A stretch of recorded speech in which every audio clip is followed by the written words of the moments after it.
भक्त जनों, सीता नवमी पर पूजा के समय सुने यह व्रत कथा। लव लाइफ में आएगी खुशहाली आपका घर।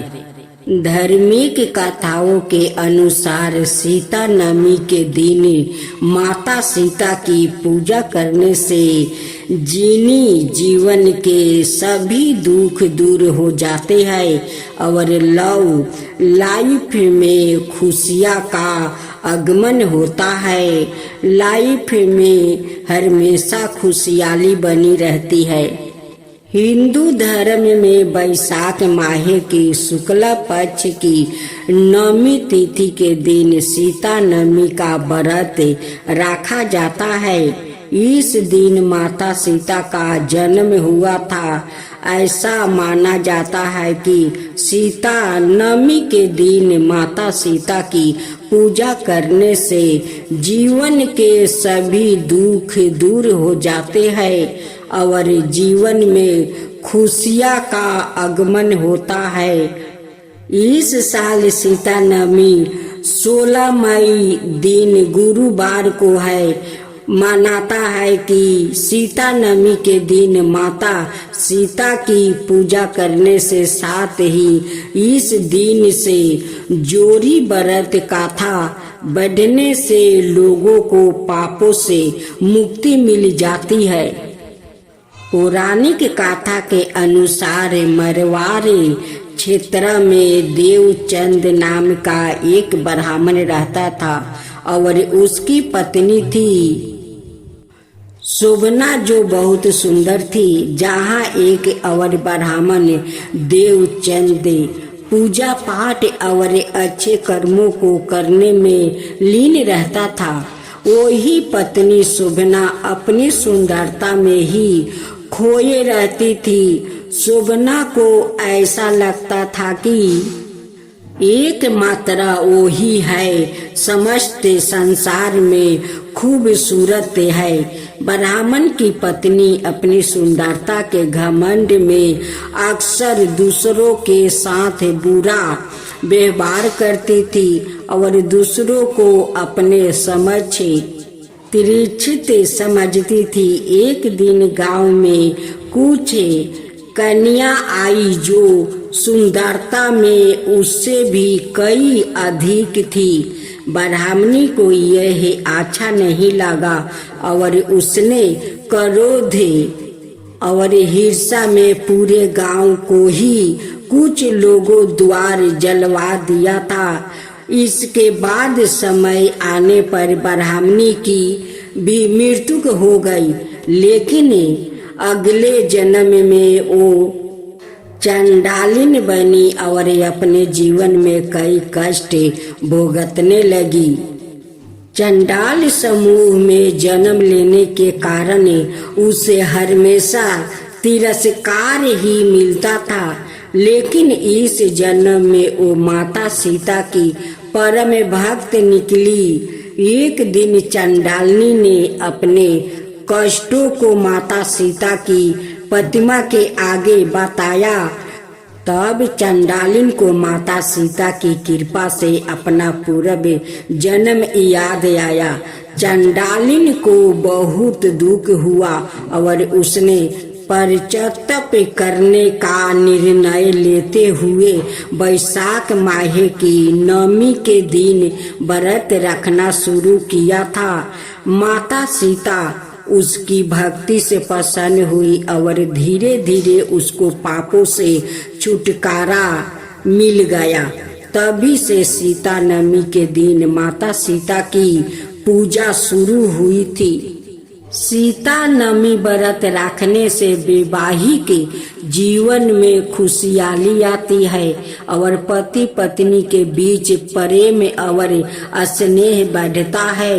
इसके अलावा सुख समृद्धि प्राप्ति होती है और संतान प्राप्ति की कामना पूरी होती है। पापों का नाश होता है और मोक्ष की प्राप्ति होती है। यह व्रत सभी विवाहित महिलाओं के लिए अत्यंत शुभ माना जाता है। यदि आप भी सुखी विवाही के जीवन चाहते हैं और अपने जीवन में समृद्धि प्राप्ति करना चाहते हैं तो सीता नमी व्रत अवश्य राखे।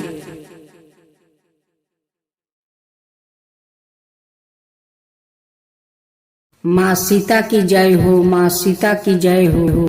यह कहानी सीता माता कहती थी और श्री राम इसे सुना करते थे।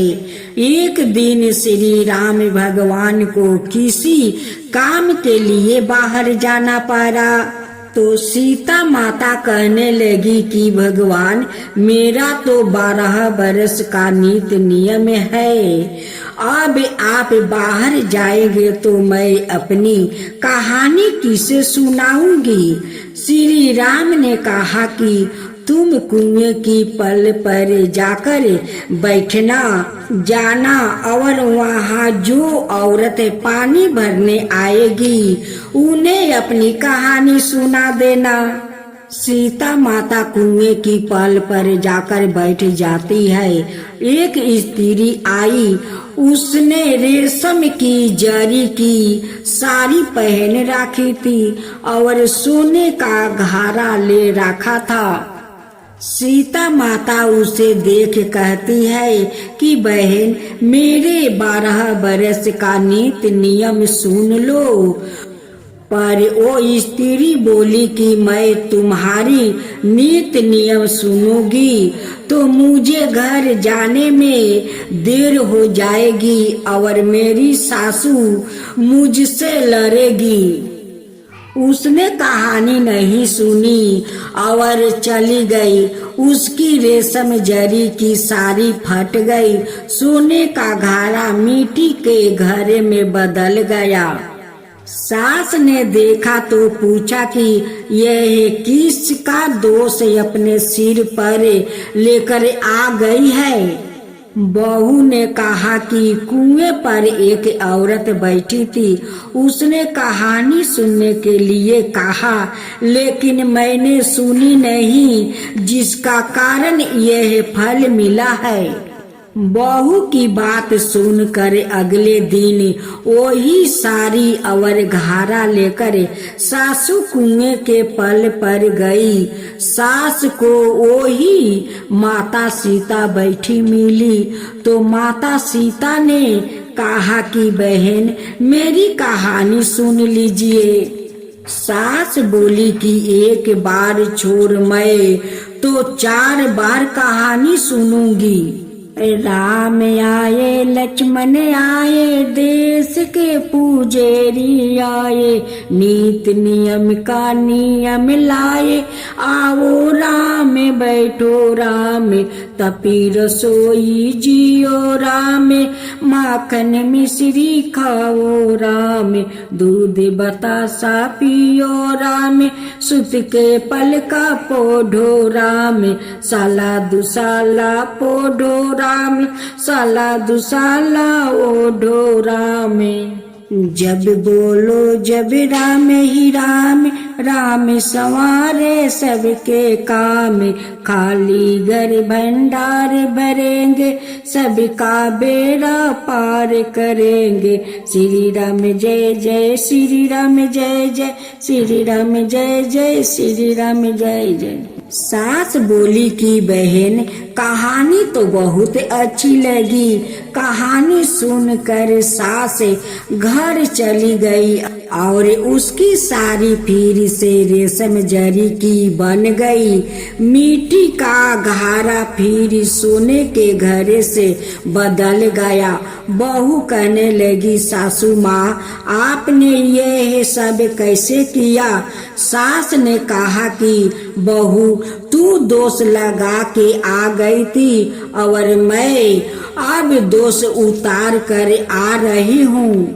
बहू ने फिर पूछा कि यह कुएं वाली स्त्री कौन है? सासू बोली कि वो सीता माता थी, वो पुराने से नया कर देती है, खाली घर भंडार भर देती है।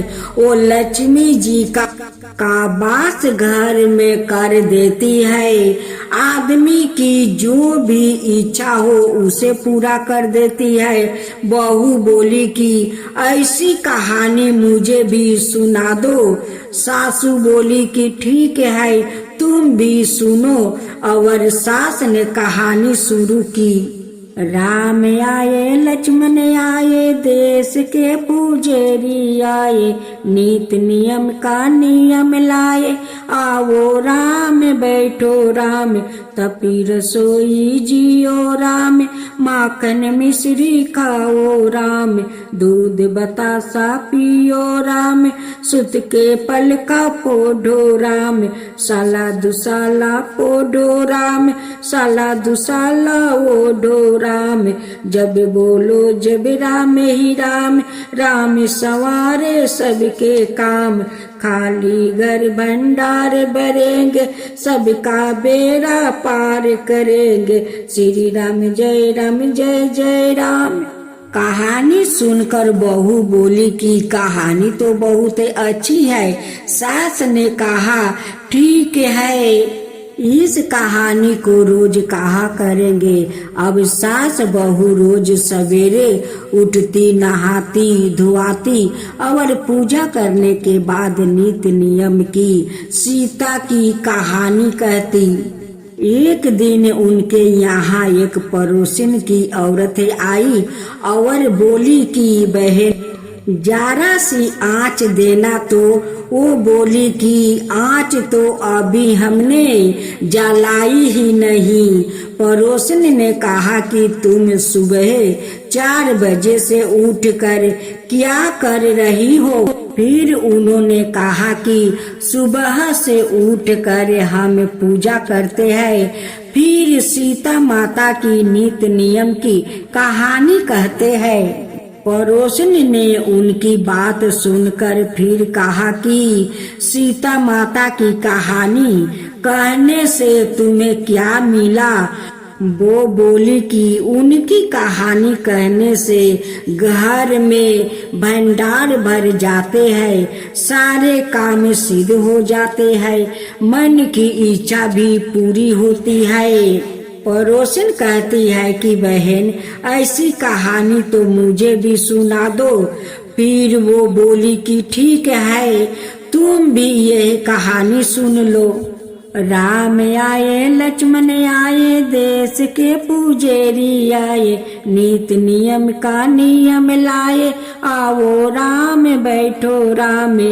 सारी कहानी सुनने के बाद पड़ोसिन कहने लगी बहन कहानी तो मुझे बहुत अच्छी लगी। अब वो पड़ोसिन भी नित्य नियम सीता माता की कहानी कहने लगी। कहानी कहने से सीता माता ने पड़ोसिन के भी भंडार भर दे दिया। अब तो पूरे मोहल्ले में नित्य नियम की गाथा चल पड़ी। हर किसी की मनोकामनाएं पूर्ण होने लगी। हे सीता माता, जैसे आपने उनके भंडार भरे, वैसे ही आप हमारे भी भंडार भरना। कहानी सुनने वाले के भी और कहानी कहने वाले के भी।